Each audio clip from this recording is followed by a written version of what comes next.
headline after headline, and this morning we're hearing about Meghan Markle, who reportedly was complaining about not being paid while on tour here in Australia back in 2018. Royals like Australia, Harry and Meghan. Meghan in particular, she spoke about how this tour changed everything. Why? Well, it changed everything for good and bad. It changed everything, in Harry's words. Crowds once screamed Meghan's name on the streets of Sydney. Within months, the palace quietly erased her from the map.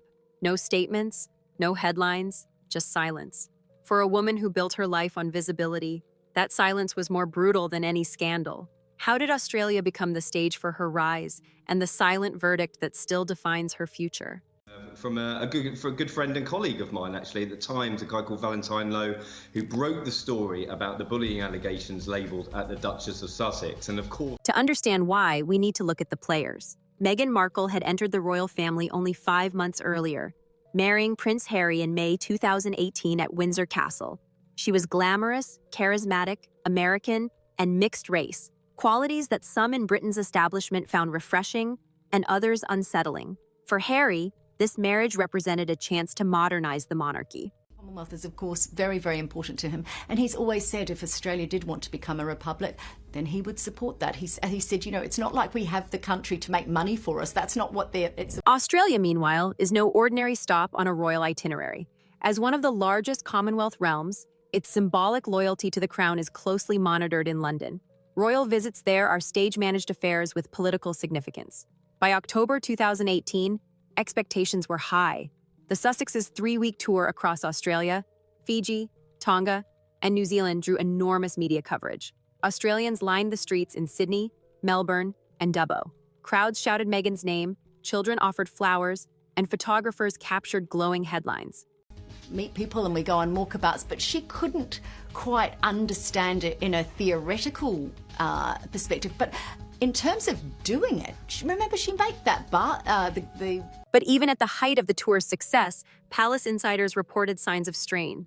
Meghan was said to be frustrated with the protocols, walkabouts, timed appearances, and the unspoken expectation of deference to the institution rather than personal celebrity. According to Valentine Lowe of The Times, she privately complained about not being paid for events, a remark that stunned staff used to the concept of service, not commerce. The tour that made Meghan's image abroad also exposed the fault lines within. In a good light, does it? And, you know, I've said it before, I think that both Harry and Meghan are on a pretty sticky wicket now, that Harry's biggest ally has unfortunately passed away. So, Looking back, the 2018 tour shows a pattern that would repeat throughout the Sussexes' post-royal life. Dazzling public appearances paired with behind-the-scenes discontent. Consider this. On the surface, Meghan was adored. She wore Australian designers, cradled her baby bump after announcing pregnancy, and gave speeches on women's empowerment. The press ran glowing coverage. Yet Tom Bower's book Revenge points out that within palace walls, officials were alarmed by reports of staff exhaustion and complaints of bullying. Several aides allegedly resigned after the tour, overwhelmed by what they described as unreasonable demands. Issues, of course, with Prince Andrew, that the poor Queen had to deal with these in her final years. The Harry and Meghan issue is definitely not going on. This dual reality, adored in public, difficult in private, wasn't unique to Australia. It mirrored patterns in Meghan's Hollywood years, where friendships cooled suddenly, and later within her own family, where her father and half-siblings accused her of cutting ties once she gained prominence. Each time, the public story was one of glamour and success. The private story, one of friction and fallout. The program event that she's going to be attending. She doesn't like the heat, though. She hates the heat, so let's hope it's not blisteringly hot days in October. Australia amplified this divide. Meghan interpreted the tour as proof of her star power. Harry reportedly told friends that crowds came more for her than for him. But the palace drew a very different conclusion. Officials saw the dangers of a royal brand becoming detached from the institution itself. Meghan seemed to embody celebrity more than constitutional duty, a subtle but profound difference. The devious Duchess is at it again, playing the victim card, lashing out at all those horrible lies that all those nasty people tell about her. By that, she means anything. Notice the timing. Just months later, British tabloids began publishing more critical stories. The honeymoon glow of the royal wedding faded. By 2019, headlines shifted towards staff complaints, strained family relationships, and a narrative of entitlement. Australia then wasn't just another tour. It was the first sign that Meghan's vision of her role, global, personal, celebrity-driven, clashed directly with the monarchy's vision, institutional, collective, controlled. Of Britain, and it is going to be a bit rainy and wet and it won't take long, but there you go. So, it gave Meghan And crucially, it wasn't Meghan who blinked first. It was the palace. By quietly discouraging further independent tours, particularly to Commonwealth countries, Buckingham Palace signaled that the Sussexes were not free agents. The system would decide where they went and when. Meghan may have believed the cheers in Sydney guaranteed her place on the world stage. In reality, those cheers convinced the palace she was a potential liability. The years following that Australian tour confirmed the tension. By 2020, Harry and Meghan had announced their decision to step back from royal duties, a move quickly labeled Megxit in the press. Their rationale? Financial independence and freedom to pursue projects beyond the palace. But here is where the Australian precedent matters. As Tom Bower documents, the palace and British government worked behind the scenes to discourage foreign governments from inviting the Sussexes in any semi-official capacity. This was especially true in the Commonwealth, where legitimacy matters. The logic was simple. If Harry and Meghan were allowed to conduct quasi-royal tours, it would undermine the monarchy's control over representation. Australia, one of the most sensitive Commonwealth nations when it comes to Republican sentiment, became a test case. Since 2018, the Sussexes have not returned. Not for charity work, not for private appearances, not even for commercial projects. The silence is deliberate. As one Australian official quoted by Bower explained, "Inviting them creates diplomatic risk. Not inviting them creates none." Consider what this meant for Meghan personally. She had interpreted the 2018 tour as her Diana moment, the time she proved she could charm nations. To then find herself quietly shut out was not just disappointing. It was humiliating. Meanwhile, the Sussexes' new venture struggled. Their Netflix deal, signed in 2020 and initially valued at $100 million, produced limited content. A children's animation project, Pearl, was canceled before release. Meghan's podcast Archetypes launched with fanfare, but ended after one season, with Spotify executives criticizing its lack of impact. The Archwell Foundation, their philanthropic vehicle, has announced initiatives but achieved limited, measurable results. Donations remain small compared to older royal foundations like the Prince's Trust. Overlay these struggles with their lavish lifestyle, a $14 million Montecito mansion, private security costing millions per year, and frequent appearances in designer fashion. For critics, the gap between image and substance widened. Now, return to Australia. To travel there, security, staff, and logistics would cost hundreds of thousands. Without official sponsorship, the Sussexes would need to pay themselves. According to Bower, they have been reluctant or unable to fund such trips. In practical terms, their global reach has shrunk dramatically. And what about public opinion? Polls in Australia show Harry and Meghan among the least popular royals today, far behind William and Catherine. This isn't mere gossip.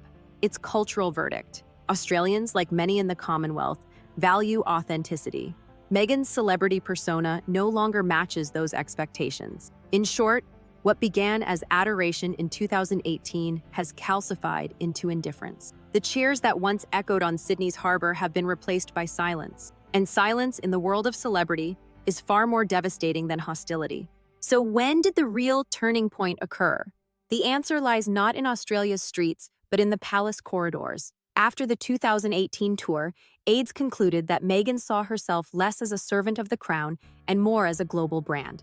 That perception, right or wrong, was enough to trigger institutional alarm. The monarchy is centuries old. It survives not by individual stardom, but by controlled continuity. Even Diana, with her immense popularity, clashed fatally with the system when she attempted to act independently. To palace officials, Meghan appeared to be rewriting the script once again. The consequences were swift. Invitations to represent the crown abroad dried up.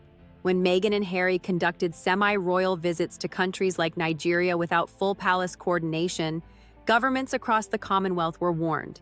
Australia in particular took note. No invitations were extended, no public platforms offered. This is crucial. There was no dramatic public rejection, no prime minister announcing she was unwelcome.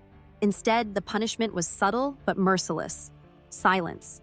And in diplomacy, silence often speaks louder than condemnation. For Meghan, this was catastrophic. She thrives on visibility. Her acting career, her marriage, her media projects all depend on public attention. To be ignored, to be sidelined, is to be erased. Financial realities compounded the problem. Without official funding, every tour required private financing. Flights, hotels, staff, and especially security could run into millions. Yet the Sussexes, despite lucrative media deals, seemed unwilling to invest their own resources. As Bauer notes, the couple appeared trapped, wealthy on paper, cash-strained in practice. This turning point also shifted public narrative. Meghan's image as a glamorous duchess gave way to that of a celebrity chasing headlines. Attending Hollywood beach parties decked in $300,000 of jewelry, appearing overdressed at casual events, and associating with fading stars like Kevin Costner all reinforced the impression of desperation rather than influence. Australians noticed. A nation known for cutting through pretense, valuing authenticity, and disliking ostentation now saw Meghan not as relatable, but as contrived. Polling reflected the change. Where she once ranked as one of the most admired royals, by 2023 she had fallen near the bottom. And so the turning point is clear. Meghan's attempt to carve a global role independent of the crown collided with institutional resistance. Australia, once her showcase stage, became instead her silent exile. Where does that leave Meghan today? 5 years after the triumphant 2018 tour, she has not returned to Australia.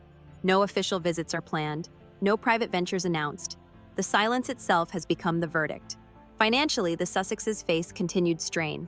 Their Netflix and Spotify deals, once touted as revolutionary, have underperformed. The Archwell Foundation has limited impact. Public appearances often generate more criticism than admiration. Culturally, Meghan's image has shifted from promising royal modernizer to controversial celebrity. In the UK, her popularity remains low. In the US, interest is fading. And in the Commonwealth, particularly Australia, she has slipped from adored duchess to irrelevant outsider. What does the future hold? For Meghan to regain influence, she would need to demonstrate authenticity and substance, qualities Australians in particular value.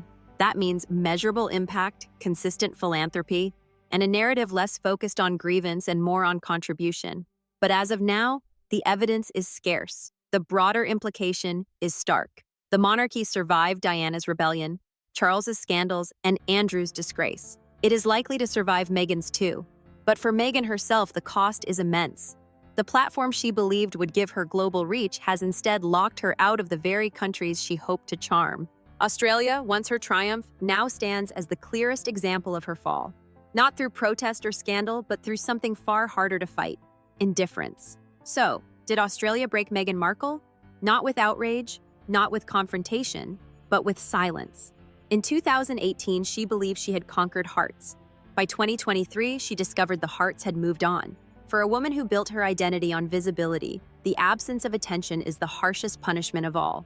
And perhaps that is the lesson. Charm, celebrity, and ambition may win applause in the moment, but in the long run, what matters is substance. Without it, even a duchess can fade into irrelevance.